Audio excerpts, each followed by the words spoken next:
സ്വപ്നങ്ങൾക്ക് പുറകെ പാറി നടന്ന് അവസാനം ചിറകറ്റ് വീഴുന്ന ദേശാടന പക്ഷികളെ വിളിക്കുന്ന പേരാണ് പ്രവാസി.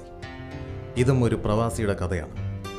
നമ്മളറിയാതെ നമുക്കിടയിൽ ജീവിക്കുന്ന ഒരു പാവം പ്രവാസിയുടെ കഥ. ചായ നന്നായിട്ടുണ്ട്. കച്ചവടമൊക്കെ എങ്ങനെയുണ്ട്? കച്ചവടമൊക്കെ വളരെ കുറവാണ്. പഴയ മാതിരി ഏർപ്പാടൊന്നുമില്ല. ഇവിടെ ഊണിന് എത്രയാ? ഊണിന് 45. എൻ്റെ ഈ 10 രൂപയുള്ളൂ. അവിടെ വെച്ചോളൂ. ഇതിനുള്ളത് തന്നാ മതി. പൈസ ഇല്ലാന്ന് കരുതി പട്ടിണിയൊന്നും കിടക്കണ്ട.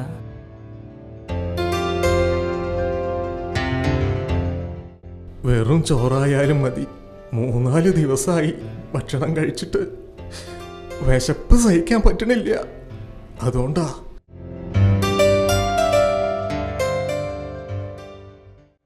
എന്തു പറ്റിയേട്ടാ? എന്തിനാ കരയുന്നത്? എൻ്റെ പഴയ കാലം ഓർത്തു പോയതാ.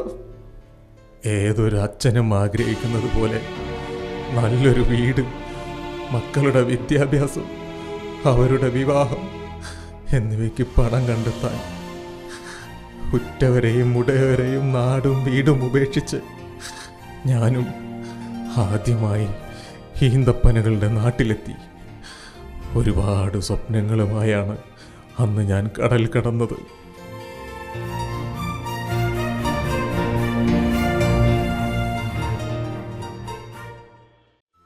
കഷ്ടപ്പെട്ടും പട്ടിണി കിടന്നും ജീവിതത്തിലേക്കൊരു ഓട്ടമായിരുന്നു.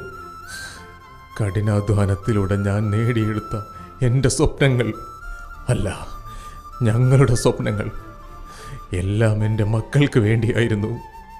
അവസാനം അവർ എന്നെ എനിക്ക് താങ്ങും തണലുമാകേണ്ടവൾ എന്നെ തനിച്ചാക്കി നേരത്തെ അങ്ങ് പോയി.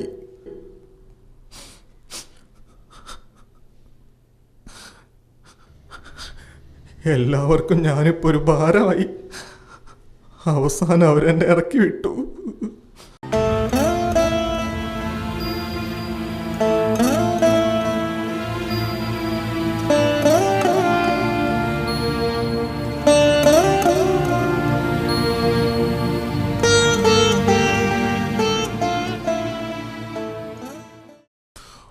ഓപ്പോളുടെ നിർബന്ധപ്രകാരം എൻ്റെ സ്വത്തുക്കളെല്ലാം ഭാഗം വയ്ക്കാൻ ഞാൻ തീരുമാനിച്ചു. അന്നും എൻ്റെ കൊച്ചുമോൻ എന്നോട് പറഞ്ഞു, അപ്പാപ്പ അതൊന്നും വേണ്ട അപ്പാപ്പ, അവസാനം അപ്പാപ്പ വയ്യാതാരാവും. ഒന്ന് പോടാ, വലിയ വായിൽ വർത്താനം പറയാതെ. ടോമി,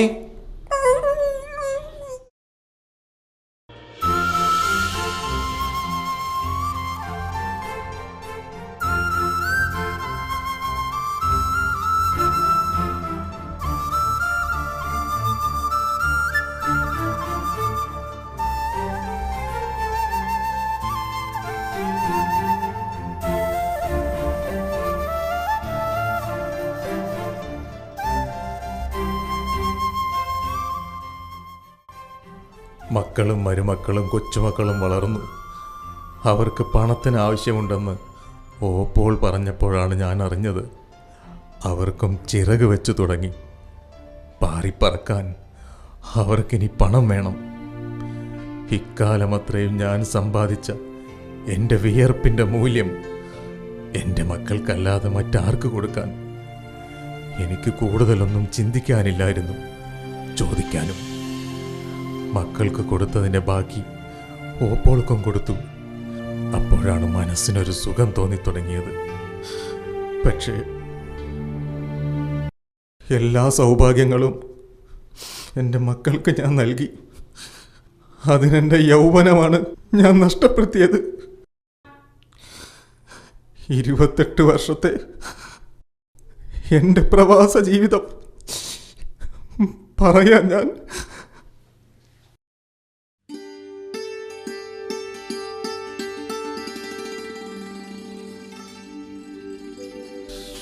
മോനെ അപ്പു, ഒരു ഗ്ലാസ് വെള്ളം എടുക്കും മോനെ.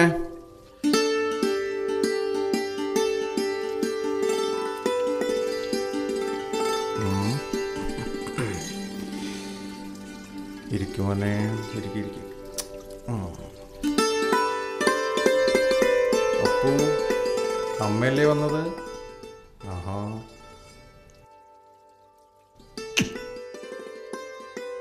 പഠിക്കാനൊന്നുമില്ല നിനക്ക്? പഠിച്ചു കഴിഞ്ഞു. തർക്കത്തരം പറയുന്നു. തല്ലിന്റെ കുറവാ നിനക്ക്. വെള്ളം കൊണ്ടുകൊടുക്കാൻ നീ എന്താ വേലക്കാരനോ? പാർവതി, അവനൊന്നും ചെയ്തില്ല. നിങ്ങളാ എന്റെ കൊച്ചിനെ ഇങ്ങനെ വഷളാക്കുന്നത്. കേറി പോടാകത്ത്.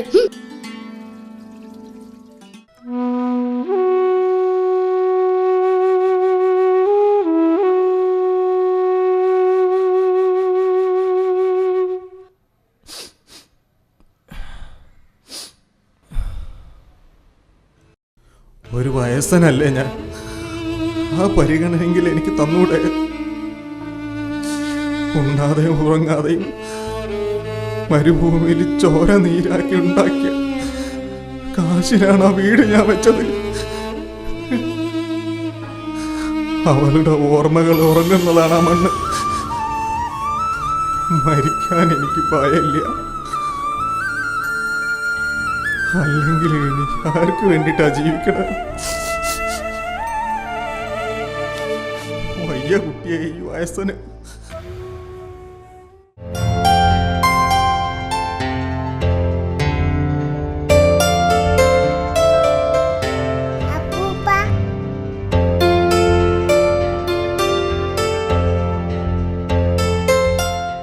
ഏത് നേരവും ഫോണാണല്ലോ.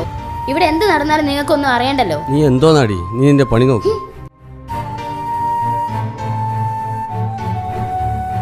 നിങ്ങൾ എന്റെ മാല കണ്ടോ? നിന്റെ മാലയൊന്നും കണ്ടില്ല. അവിടെ എങ്ങാനും ഉണ്ടാവും, നീ തപ്പി നോക്കിയേ. അല്ല പിന്നെ നിങ്ങൾക്കൊന്നും അറിയണ്ടല്ലോ. എത്ര ലക്ഷം രൂപയുടെ മാലയാണെന്ന് അറിയാമോ? എത്ര ആയാലും എന്താ, നീ വെച്ചത് എവിടെയെന്ന് നിനക്കറിയില്ലേ? ഒന്ന് നല്ലോണം തെരഞ്ഞു നോക്കിയേ. അല്ല പിന്നെ എവിടെ വെച്ചത് നിനക്ക് ഓർമ്മയില്ലേ? അറിയില്ല, ഒന്ന് നോക്കങ്ങട്. എനിക്ക് ചില ആൾക്കാർ സംശയമുണ്ട്.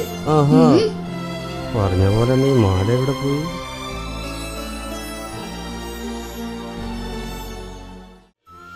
ഈ നശിച്ച വീട്ടിലൊരു സാധനം ഉണ്ടാവില്ല ഒരിക്കലും. എന്റെ മാല എവിടെ? മാലയോ? കിളവ നിങ്ങൾ എടുത്തിട്ടുണ്ടെങ്കിൽ തന്നേക്ക്. ഈ നശിച്ച ആള് കാരണം എന്റെ മകനൊരു കിടപ്പിലാണ്. ആ പാവത്തിനൊന്നും എഴുന്നേൽക്കാൻ പോലും പറ്റുന്നില്ല. ഏതിലെങ്കിലും ഇറങ്ങി പോയിക്കൂടെ? ലച്ചു, നിർത്ത്.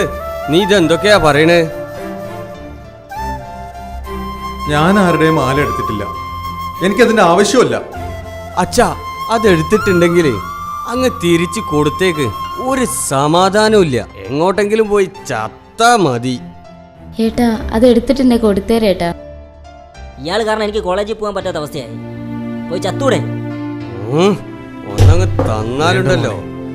അത് ചെയ്യരുത്. അച്ഛനെ തല്ലിയെന്നുള്ള പേര് ദോഷം മോന് വേണ്ട. ഞാൻ പോവുക. നിന്റെ ഒരു കാര്യം അത് മതി.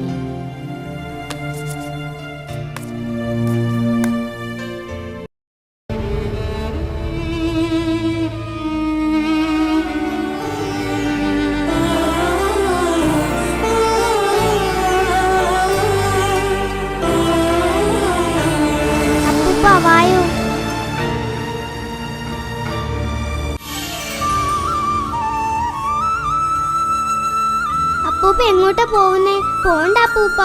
അപ്പൂപ്പ വീട്ടിലേക്ക് വായോ. അപ്പൂപ്പ പോണ്ട അപ്പൂപ്പ.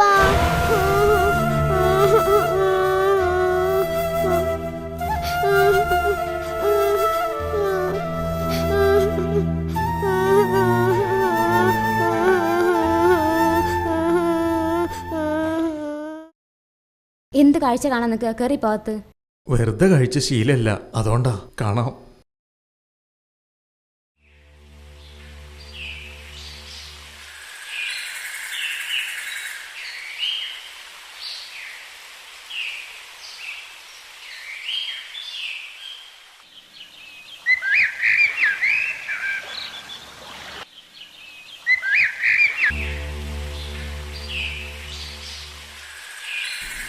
അമ്മേ ദേവി കാത്തോളമേ, ഭഗവതി അമ്മേ, അമ്മേ ദേവി, അമ്മേ ദേവി, അനുഗ്രഹിക്കാം. അമ്മേ, തെറ്റുകളെല്ലാം പുറത്തു തരണേ ദേവി.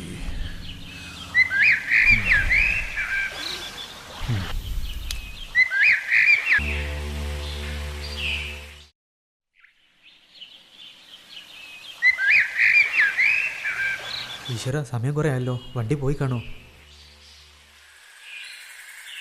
ദേവി കാത്തോളണേ. ആരാണാ കിടക്കുന്നത്? ദൈവമേ, ഇന്നലെ കടയിൽ കണ്ട ആളാണല്ലോ ഇത്. പാവം വിശന്ന് തളർന്ന് കിടക്കുകയായിരിക്കും. ഏട്ടാ, ഏട്ടാ.